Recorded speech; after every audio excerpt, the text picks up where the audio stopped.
বাহরাইনে রোদে ঘামে শ্রম নিয়ে আব্দুর রাজ্জাক কেবল একটি স্বপ্ন দেখতেন, মেয়ের মুখে হাসি ফোটাবেন। নাম তার ময়না, বয়স মাত্র 9 বছর। 9 বছরের ফুটফুটে মেয়ে 3 দিন আগেও ফোনে বলেছিল, আব্বু আমার জন্য জামা আনবেন তো, আমি অনেক ভালো করে পড়ছি, দেখবেন। কিন্তু 6 জুলাই সকালে হঠাৎ এক ফোনে কল। প্রবাস থেকে পাগলের মতো ছুটে এলেন রাজ্জাক। বাড়ির উঠানে ঢুকেই চিৎকার করে উঠলেন, ময়না, ও ময়না, আমার ময়নাটারে কে নিল রে? তার কান্নার আওয়াজে কেঁপে উঠল চারিদিক। গ্রামের বাতাস ভারী হয়ে গেল শোকে। আর তাই আহাজারি দেখে পাশের মানুষেরাও তার চোখের পানি ধরে রাখতে পারেনি। একটার পর একটা মানুষ ভেঙে পড়ছিল। এই কান্না ছিল শুধু একজন বাবার না, পুরো সমাজের বিবেকের কান্না। ব্রাহ্মণবাড়িয়ার সরাইল উপজেলার শাহবাজপুর ইউনিয়নের ছন্দুমিয়া পাড়ার এই শিশুটি ছিল তার বাবা আব্দুর রাজ্জাকের একেবারে কলিজার টুকরো।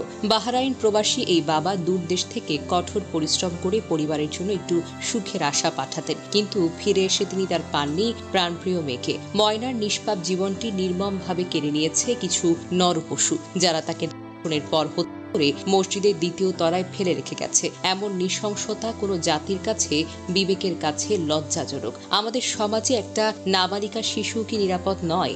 2025 সালের 6 জুলাই রোববার সকালে ছন্দুমিয়া পাড়ার জামে মসজিদের দ্বিতীয় তলায় ময়নার রক্তাক্ত মরদেহ পাওয়া যায়। এই মসজিদ, যেখানে শিশুরা প্রত্যেকদিন আরবি পড়তে আসে, যেখানে জুম্মার নামাজে মানুষের ভিড় জমে, সেই পবিত্র স্থানে এমন জঘন্য অপরাধের চিহ্ন রেখে গেছে দুর্বৃত্তরা। স্থানীয়দের অভিযোগ, ময়নাকে ধর্ষণের পর নৃশংসভাবে হত্যা হয়েছে। তার শরীরে আঘাতের চিহ্ন স্পষ্ট। পুলিশ জানিয়েছে, ময়না তদন্তের রিপোর্টে ধর্ষণের বিষয়টি নিশ্চিত হয়ে যাবে। তবে প্রাথমিকভাবে এটি একটি পরিকল্পিত হত্যাকাণ্ড বলে ধারণা করা হচ্ছে। মরদেহটি সম্ভবত গোপনে ফেলে রাখা হয়েছিল, যাতে অপরাধ ধামাচাপা পড়ে। ময়না ছিল লতিফ মোস্তারি সরকারি প্রাথমিক বিদ্যালয়ের 5ম শ্রেণীর ছাত্রী। পাশাপাশি স্থানীয় একটি মাদ্রাসার নুরারি বিভাগে পড়ত। প্রত্যেক দিনের মতো শনিবার 5 জুলাই বিকাল 3টার দিকে সে খেলতে বেরিয়েছিল, কিন্তু আর ফেরেনি। তার মা মোসাম্মদ লিফা আক্তার, এলাকাবাসী, এমনকি সামাজিক যোগাযোগ মাধ্যমে নিখোঁজের পোস্ট আর মাইকিং এর মাধ্যমে তাকে খুঁজতে থাকেন।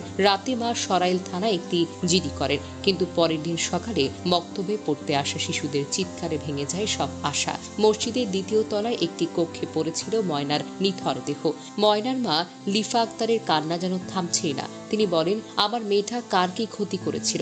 সে তো শুধু পড়তে চেয়েছিল, খেলতে চেয়েছিল, কেন তাকে এভাবে শেষ করে দিল? প্রবাস থেকে ফিরে আব্দুর রাজ্জাক